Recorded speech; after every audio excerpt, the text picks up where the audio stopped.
xam na aussi fu mu jëm avec un groupe bi nga xam ne mooy fii mu commencé tamit construire benn groupe bu solide avec ça aussi lu ñu ci gën a soxla mooy stabilité wax nga ko léegi accompagnement bu baax. D'accord. Avec des cadres yi nga xam ne ñooy fii pour encourager pour galvaniser mais aussi pour renforcer l'équipe. Seulement avec les joueurs mënuñoo dem mais aussi nous avons besoin benn staff bu xam les compétitions africaines parce que les compétitions africaines xaw na uteeg aussi avec les compétitions européennes contexte yi xaw na ute. bokkul réalité yi bokkul te mu nga performer en Europe mu ñëw en Afrique nelaw yàgg nañu ko gis ay joueurs donc aussi bëgg nañu benn préparation bu baax war nañoo jouer match amical avant la compétition ba léegi Mamour wax na ko léegi leeragul xamaguñu fan la ñuy dem nous sommes en quelques jours de la CAN. Il faut aussi les choses soient claires ñu xam exactement ban tànk la ñuy feccee. Mais bu ñu bëggee continuer rek maintien le flou day xaw a doy waar ci fédération bi. Donc aussi Pape Cheikh wax na ko Mamour ba fàttali ko maa yoon nekkoon ak Pape Cheikh Sylla bu ñu war a jouer contre Mauritanie mu ne il ne faut pas douter équipe boo ko mënee da ngay assumer sa poste de leader nga xam ne équipe bi yaa ko mën bañ ko may benn sens mu am lu mu yaakaar ci yow. Avec les équipes africaines loolu la ñu war a doxee xam ne toutes les équipes africaines muy Côte d'Ivoire muy Algérie muy Maroc muy Cameroun. équipe africaine yëpp amul équipe bi nga xam ne mën nga moo taxaw Sénégal nga xaw a yàgg moom à part Maroc bi nga xam ne xëy na tey jii quoi qu'on puisse dire mu ngi def ay preuves am na un groupe solide mais tamit avec le Sénégal pour man y a pas photo. Coupe d'Afrique bi ñu jëm nii dafa war a mën a nekk une deuxième étoile parce que tamit wax nga ko léegi 3 ans wala 3 compétitions yi génn yëpp au moins war nañ see mën a am 2 contre Algérie en finale loolu peut-être. Par erreur lañ jëlee benn but mais match boobu noonu c'était match bi nga xam ne ñu ko waroon a mën a gagner. En 2010 waaw bii boobu la en 2017. contre Cameroun. Cameroun toog course bi toog wax la son plan de jeu. nga ko déjoué Aliou Cissé nelaw foofu ba Cameroun gagné par tiro bii. suñu compétition la woon donc bii nii 2025 waruñoo mën a rëcc. war nañu ko mën a gagner mu nekk suñu deuxième étoile Pape Thiaw au moins mu xam ne que ne am na benn groupe bi nga xam ne nii war na mën a def la différence groupe bi Aliou Cissé amoon en 2022. Pape Thiaw xam ne Mamour dina ci wax est-ce que groupe bi ñu am actuellement moo gën a risque le groupe que nous avons en 2022 loolu bëgg naa am sa avis par rapport à cette question. C'est important. Bon gis nañu la réaction récente de Mamadou Niang. maa ngi koy nuyu on s'est rencontré juste après le tirage de la Coupe du Monde j'ai eu l'opportunité de le croiser mu nekk tamit une personne vraiment ouverte. On a beaucoup échangé mais c'est 2 générations différentes. dafa nekk génération yoo xamante ne. bokkul wute na. Et quoi qu'on puisse dire gis nga génération 2002 nañu bàyyi xel li Mamadou Niang wax à l'époque Fadiga avec Auxerre c'était quasiment le meilleur joueur. El Hadj Ousseynou Diouf à l'époque c'était le meilleur joueur africain. Omar Da Ferdinand Coly Salif Diao Pape Bouna Diop ils étaient au top. Et dañu nekkoon ay joueurs yoo xamante ne. Ils étaient là pour le maillot dañu nekkoon ay joueurs yoo xamante ne suñu nekkoon ci terrain bi da ngay sentir ne que c'est des patriotes c'est vraiment des patriotes. On parle de cette génération mais il y a d'autres joueurs yoo xamante ne ils étaient derrière ñoom Sylvain Ndiaye ñoom Matar. Il y avait Pape il y avait Alassane Ndour Moussa Ndiaye d'autres joueurs yi nga xamante ne ñi ngi woon ci biir équipe bi et le groupe était soudé. Le groupe était soudé. Gis nga joueurs yi. dañ doon kafante seen biir di ree di tooñante c'était une famille. Et dafa amoon ay quelques joueurs yi nga xamante ne ñoom ñoo doon c'est eux qui avaient la cohésion et l'atmosphère du groupe plus précisément El Hadj était partout. Kalidou était partout.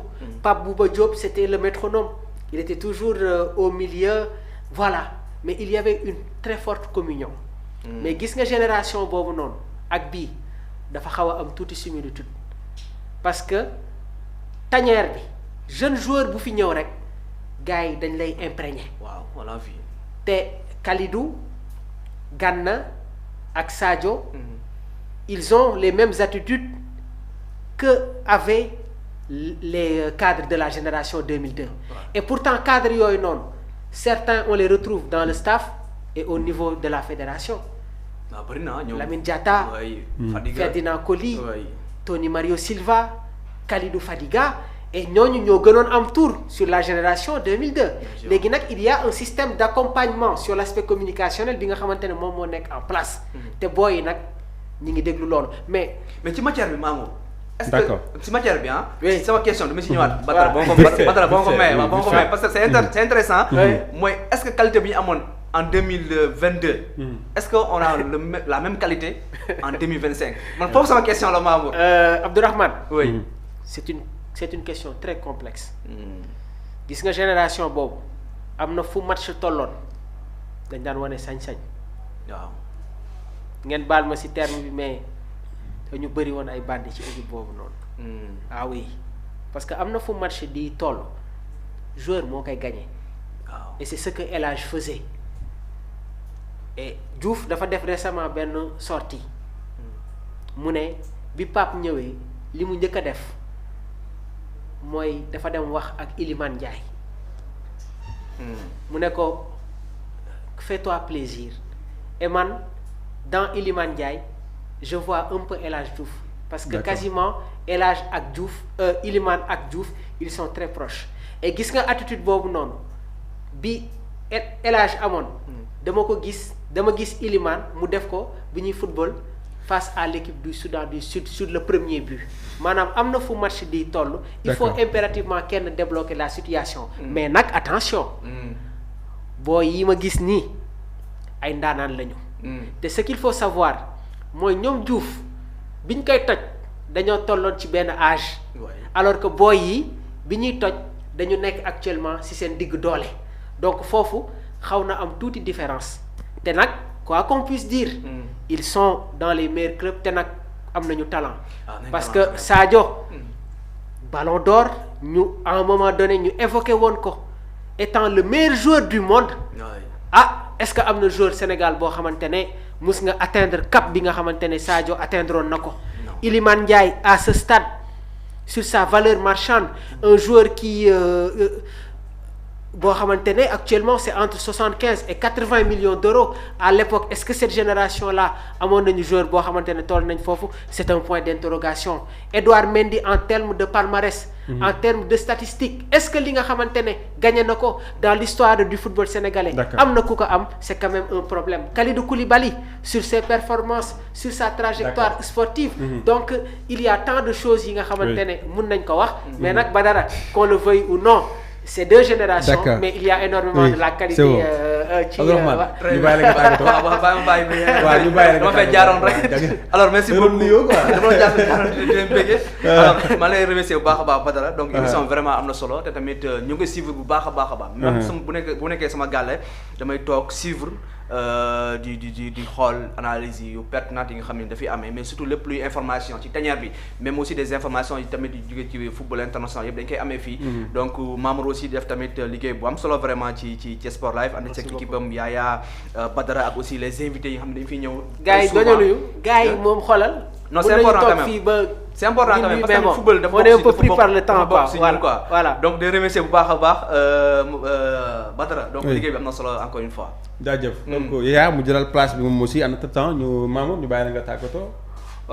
gars yi ñu may signaler que ni heure bi jot na. waaw ñu ngi lay jaajëfal bu baax a baax di rafetlu tamit liggéey bi di jaajëfal bu baax Abdourahmane mi fi teewoon di jaajëfal Yaya di la jaajëfal yow tamit sur la manière dont tu animes les débats mais gis nga Abdourahmane dama koy waxaat na xel yépp dal parce que qu'on a un coach boo xamante ne il prend ses décisions en toute responsabilité et du koo xamante ne tamit dañ koy imposer dara waaw loolu tamit vraiment c'est des précisions yi nga xamante ne il faut que ñu def ko donc di leen jaajëfal bu baax a baax suñu fi waxee loo xamante ne jaarul yoon ngeen jéggal ñu ko rek ngeen xam nekk ay doomu aadama lañu li fi jaar yoon nag ngeen xam ne rek yàlla suñu borom la di nuyuwaale tamit bu baax mon grand frère donc mon oncle